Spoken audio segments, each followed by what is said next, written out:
Hello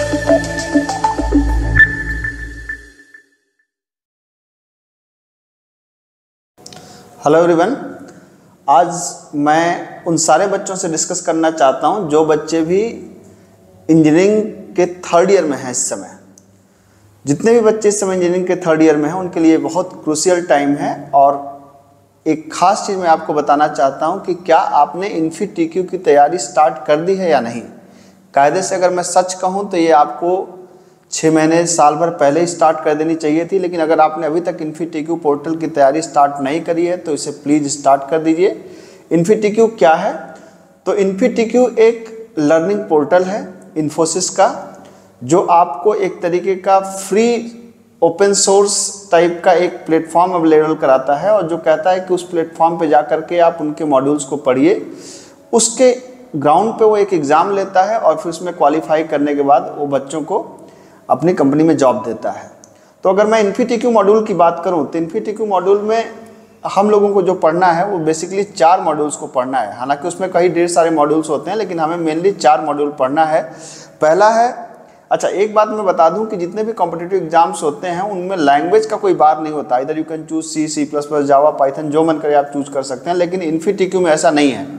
Infy-TQ में क्या होता है कि वो सिर्फ 2 लैंग्वेजेस का ऑप्शन देता है, या तो आप पाइथन के साथ जा सकते हैं या तो जावा के साथ जा सकते हैं। प्लीज़ नोट, यहाँ पे C++ का ऑप्शन अभी तक इन्फोसिस आपको नहीं देता। तो भले आप कॉम्पिटिटिव कोडिंग C++ में कर रहे हो या जावा में कर रहे हो, आपको या किसी और लैंग्वेज में कर रहे हो, आपको यहाँ पर पाइथन या जावा में से किसी एक लैंग्वेज को प्रेफरेंस देना पड़ेगा। इसमें 4 मॉड्यूल्स होते हैं। पहला मॉड्यूल है पाइथन फंडामेंटल्स या जावा फंडामेंटल्स, मतलब अगर आपने पाइथन लिया है तो पाइथन फंडामेंटल होगा, अगर आपने जावा लिया है तो जावा फंडामेंटल्स होगा। दूसरा मॉड्यूल है ऊप्स, वो अगर आपने पाइथन लिया है तो पाइथन के साथ में, अगर आपने जावा लिया तो जावा के साथ में, object oriented programming class object की बात करेगा वो। तीसरा मॉड्यूल है डेटा स्ट्रक्चर्स मॉड्यूल, अगर आपने पाइथन लिया है तो यहाँ भी पाइथन के साथ में, जावा लिया है तो जावा के साथ में। और चौथा मॉड्यूल कॉमन होता है वो डेटाबेस मैनेजमेंट सिस्टम, वो दोनों के लिए कॉमन होता है। तो आप डिसाइड कर लीजिए कि आपको पाइथन के साथ जाना है कि आपको जावा के साथ जाना है। किसी भी एक लैंग्वेज को चूज करके उसके मॉड्यूल को सॉल्व करना आप चालू कर दीजिए। जितना मैं जानता हूं, जितना मैंने किया है, best of my knowledge, Infy-TQ is one of the best learning portal. आप समझ लीजिए कि मैंने जितने भी लर्निंग पोर्टल्स को देखे हैं तो समझाने और पढ़ाने के लिए जो बेसिक्स अगर आपको पढ़ने हैं तो इन्फी-टीक्यू एक ज़बरदस्त पोर्टल है जिस पे जा करके आप पढ़ सकते हैं। इन्फी-टीक्यू अगर आप क्वालिफाई कर लेते हैं तो प्राइमरली एससी के जॉब के लिए आप एलिजिबल हो जाते हैं, लेकिन उसके बाद एक दूसरा राउंड होता है जिसको बोलते हैं एडवांटेज राउंड।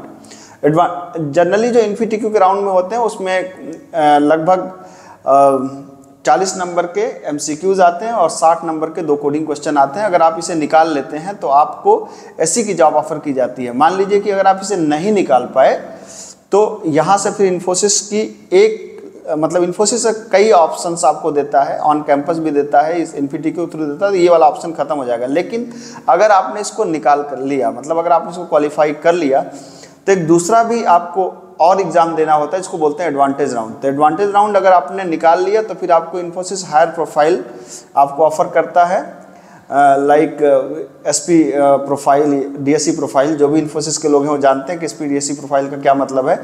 अगर आप एडवांटेज राउंड को क्वालिफाई नहीं भी होते हैं तो भी आपको ऐसी प्रोफाइल के लिए वो इंटरव्यू के लिए कॉल करता है।